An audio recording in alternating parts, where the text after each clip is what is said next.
Assalamualaikum warahmatullahi wabarakatuh. Selamat siang dan salam sejahtera rekan-rekan media dan masyarakat Kalimantan Utara yang saya hormati. Kembali pada hari ini saya Agus Wandi, juru bicara gugus tugas penanganan COVID-19 Provinsi Kalimantan Utara, akan menyampaikan beberapa laporan pada hari ini Senin tanggal 13 Juli tahun 2020, yaitu sebagai berikut. Yang pertama, kami akan melaporkan jumlah orang tanpa gejala atau OTG di Kalimantan Utara semuanya berjumlah 309 orang yang terdiri dari 254 di Tarakan, kemudian 35 di Malinau, 7 di Nunukan, di Tanah Tidung tidak ada, dan 13 di Kabupaten Bulungan. Kemudian untuk jumlah orang dalam pemantauan atau ODP di Kaltara yang sedang dipantau semuanya berjumlah 465 orang.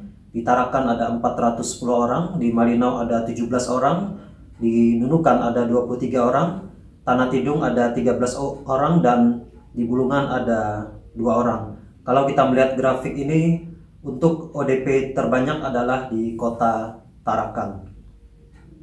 Sedangkan PDP atau pasien dalam pemantauan sampai hari ini berjumlah 7 orang, yaitu di Tarakan ada 1 orang, kemudian di Malinau ada 5 orang, di Nunukan ada 1 orang, di Tanah Tidung dan di Bulungan tidak ada.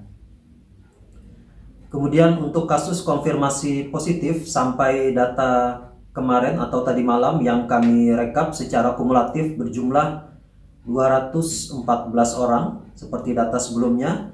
Sebagaimana kita ketahui sebelumnya bahwa yang paling tinggi adalah kasus di Tarakan yaitu 86 orang.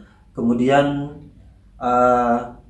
yang kedua di Nunukan ada 44 orang, kemudian yang ketiga di Bulungan ada 43 orang, yang keempat di Malinau ada 34 orang, dan yang kelima di Tanah Tidung ada 7 orang. Sedangkan untuk tingkat kesembuhan sampai data kemarin kami merekap data yang telah sembuh sejumlah 188 orang. Dari grafik ini kita bisa melihat di Tarakan ada 70 orang, kemudian di Malinau ada 32 yang telah sembuh, di Nunukan ada 43, di Tanah Tidung ada 4 orang, dan di Bulungan ada 39 orang.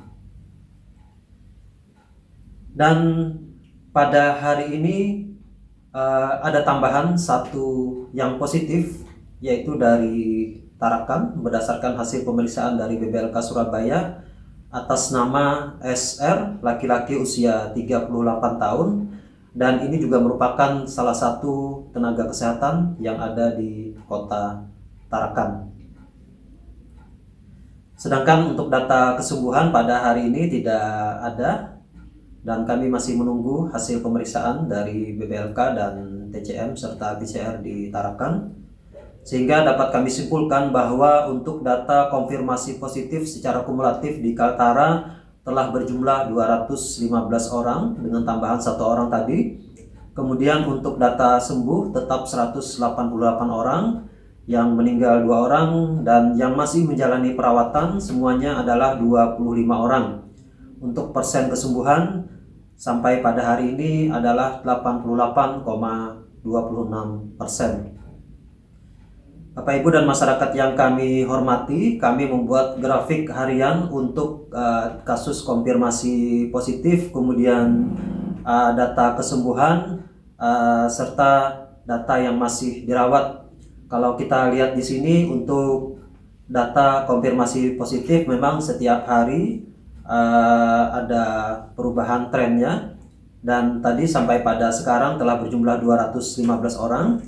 Kemudian untuk data kesembuhan yaitu yang biru ini semakin hari memang semakin meningkat, sementara yang dirawat itu secara fluktuatif tergantung dari pertambahan kasus positif. Semakin banyak yang sembuh dan semakin sedikit yang positif, maka untuk jumlah pasien yang dirawat akan semakin sedikit. Ini dari gambaran dari grafik harian ini, dan kami membuat juga grafik mengelompokkan dari kasus-kasus positif berdasarkan kelompok atau istilahnya klaster. Dari grafik ini kita bisa melihat bahwa memang untuk kelompok terbesar pada kasus positif adalah pada kelompok jamaah tabligh, yaitu 34%. Kemudian yang lainnya adalah untuk kontak erat ya. Kontak erat juga cukup besar, sedangkan untuk yang lain-lainnya seperti bisa dilihat pada grafik ini, bahwa untuk perjalanan luar daerah atau perjalanan luar kontak import itu sekitar 9%. Dan di sini ada kelompok dari tenaga kesehatan itu telah mencapai 4%. Ini gambaran dari kelompok-kelompok atau klaster dari kasus positif yang ada di Kalimantan Utara. Dan kami tetap selalu berpesan untuk selalu menegakkan protokol kesehatan untuk membentengi diri kita dari COVID-19 di Provinsi Kalimantan Utara, selalu mencuci tangan dengan air mengalir dan dengan sabun atau dengan hand sanitizer.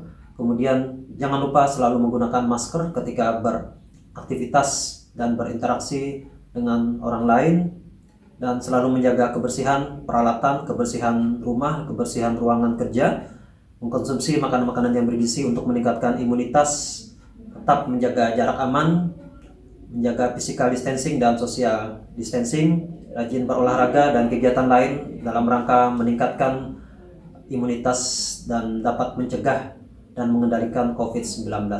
Ini saja beberapa hal yang kami sampaikan. Mohon maaf jika ada hal-hal yang kurang berkenan. Sekian dan terima kasih. Wassalamualaikum warahmatullahi wabarakatuh. Selamat siang. Salam sehat.